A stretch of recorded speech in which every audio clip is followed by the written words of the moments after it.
Stardust, Chapter 25, Part 3. 7:20 p.m. May 7, 2015. Stardust Labs. It seems you have the results you wanted, Moira. The risks that you took, though, they have me concerned, Frank said as he scratched his beard idly while watching Twilight through Observation's one-way mirror. I believe I made myself quite clear when I said that Twilight would most likely not react positively to what she learned today. I had intended to introduce the topic gradually to emphasize... Moira started to explain, but Frank cut her off. Without consulting me? I'll sing your praises day and night for you to work with physics and Illyrium, but you really should have come to me before laying all of this on Twilight in one day. Not all of this was planned, Frank, Moira said tersely. I had initially introduced some of the combat footage to Twilight when she began asking questions about what the soldiers encountered. Don't give me that look. The sound files were muted and I ensured that they weren't graphic. Due to Matt's rapport with Twilight, I had intended him to approach this subject, but he wasn't available. Shioji was available and he performed admirably, though he was rather blunt about it. And Jenkins? Frank again turned his all-knowing gaze to the scientist. I resent the implication. I had no idea that she was approved to even leave medical yet, let alone pay us a visit. And I did read your evaluation on Twilight, and I agreed that seeing Lana in her current condition would have been traumatic, perhaps irreparably so, Moira huffed indignantly. That's interesting. Very interesting indeed. Do you know why that's interesting, Moira? Frank asked leadingly, and the scientist's flat look told him to simply get on with it. Miss Jenkins was not cleared to leave medical. She walked past the doctor on duty without so much as a glance her way. She then rode a crowded elevator and entered the lab by walking through the door after Joel was cleared by the guards. I've spoken with the doctor on duty, some of the people from the elevator car, and Joel. None of them recalled seeing her at any point during her trip here, but the security cameras caught it plain as day. Moira's eyes widened as Frank continued his explanation. That can't be right. He's describing the effects of Wallflower. But Twilight sees casting at the moment the operation was completed. She needs line of sight to cast it. How could she do that? She seemed legitimately surprised when Lana showed up. This doesn't make any sense at all. I don't have any rational explanation as to how that could happen, Moira finally said truthfully. Uh-huh. I'm afraid I don't either, Frank said as he turned back to Twilight. The unicorn was furiously scribbling away on a sheet of paper, drawing what appeared to be complex patterns in lines that thus far had defied explanation. The overhead cameras had caught little bits of whatever it was she was creating, but had been unable to capture the finished product before the paper was rolled up and snapped shut with a rubber band.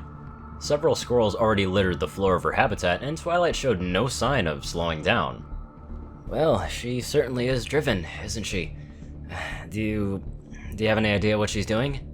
No, I'm afraid not. Moira chewed nervously on her lip before continuing. I've tried approaching her to inquire about her activities, and so has Matt, and I'm afraid neither of us got much more in the way of answers beyond what Lana reported. Paraphrased, she says she won't let this happen again, and she'll make things better. It's always variations of those two phrases. We may need to bring up Charles here if she's gonna have another episode like the one that she had last month.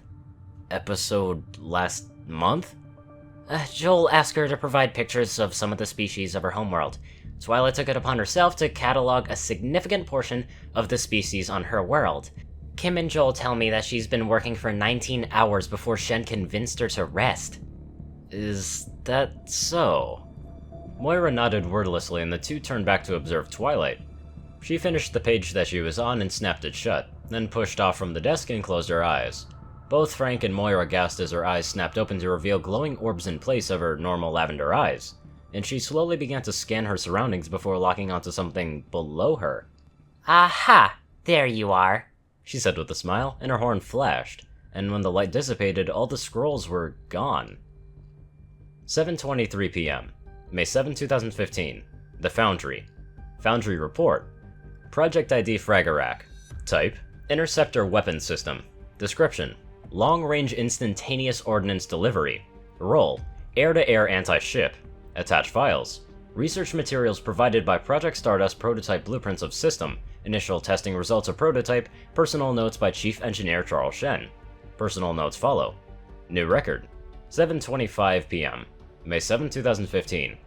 The Fragarak weapon system, or Frag Launcher, as it is now called by the engineering staff, is the first major weapon development that was born from the study and deconstruction of alien technology, specifically from the wreckage of scoutcraft that were shot down in a previous mission. Those same scoutcrafts use short-range teleportation devices to quickly transport troops from the ship to the planet's surface quickly and without needing to land. After consulting with several experts in the Stardust labs, we have used the principles of this teleportation system to create an ordnance delivery system that will hopefully give our interceptors the punch that they need to deal with ships of the class encountered during Gangplank.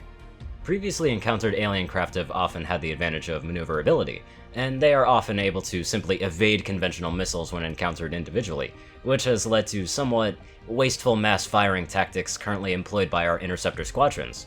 A Scout or Observer class craft may evade 1 or 2 missiles, but they seem incapable of dodging more than that in a very short time period. The strategy is effective, but still wasteful and requires a significant number of interceptors to achieve, and the larger class ships like the one encountered in Gangplank are unable to dodge these missiles but are extremely heavily armored, and they often deploy groups of cyber discs to act as in a close-range weapon system that is more capable of picking off incoming missiles or attacking craft. The Fragarak weapon system, when fully refined, should be able to counter both problems. The weapon system can lock onto an enemy aircraft and then teleport a warhead inside its hull instantly, which bypasses both the armor and agility defenses. As this system makes solid fuel, maneuvering surfaces or guidance irrelevant for the warhead, this also opens up new options as to the nature of the warheads being teleported. The current problems encountered with the system are tied to the initial stages of weapon activation. Our targeting and computer systems are able to easily lock on and calculate the destination for the warhead, but due to the time required to charge the teleporter, a significant amount of time is required while the lock is maintained. Attempts to preheat the teleporter were only partially successful, as the inner workings of the prototype run the risk of overheating and malfunctioning if not fired when full charge is reached. As the lock needs to be maintained until the frag launcher is completely charged, a significant amount of skill and luck is needed for pilots attempting to use this for smaller craft. Several misfires were also reported during testing when both the target and the launcher were moving dramatically, whereas if the target location is moving in a more sedated fashion, then the likelihood of successful launch is dramatically increased. The second issue encountered has been the power source. Initial testing was completed using a salvage Illyrium power source from a destroyed alien craft, and its output was difficult to manage because of that. It is the hope of the engineering team that Stardust will produce a power generation system small enough to be carried in the interceptors or some sort of method of storing the energy that is developed instead. Currently, there is no foreseeable fix for the first problem with the weapon system, but we do expect a solution to the second problem within the week. End log. Charles Shen rubbed his face before he saved his work and pushed away from his desk. An idle glance towards the clock in his office confirmed it was long past his normal quitting time. The time sure does fly by these days, he mused to himself as he rose from his chair and headed to the door. He closed and locked his office door behind him, but as he turned to leave, one of the other engineers appeared from one of the other offices. Ah, Mr. Shen, working late too? Afraid so, Bobby, Charles said affably as he turned to regard the younger engineer. So much to do, and there aren't enough hours in the day to do them, yes? Bobby chuckled and nodded his head. Oh, I will agree with you there. Still, we're making history, so it'll all be worth it in the end, right? Indeed it will be, son. It is getting a bit late, though. How about we head up to the mess and grab a bite? That sounds good. Bobby started to agree, but his face scrunched up in consternation, then surprised when a flash of light erupted between the pair. As the light dissipated, a scroll appeared and dropped to the ground. In the span of a second, dozens of flashes followed with dozens of scrolls. Bobby, I'm afraid our night has just begun, Charles said as he opened a scroll at random and began to survey the writing on it. Wake the others, bribe them with coffee if you have to, and don't breathe a word of what you've just seen to anyone.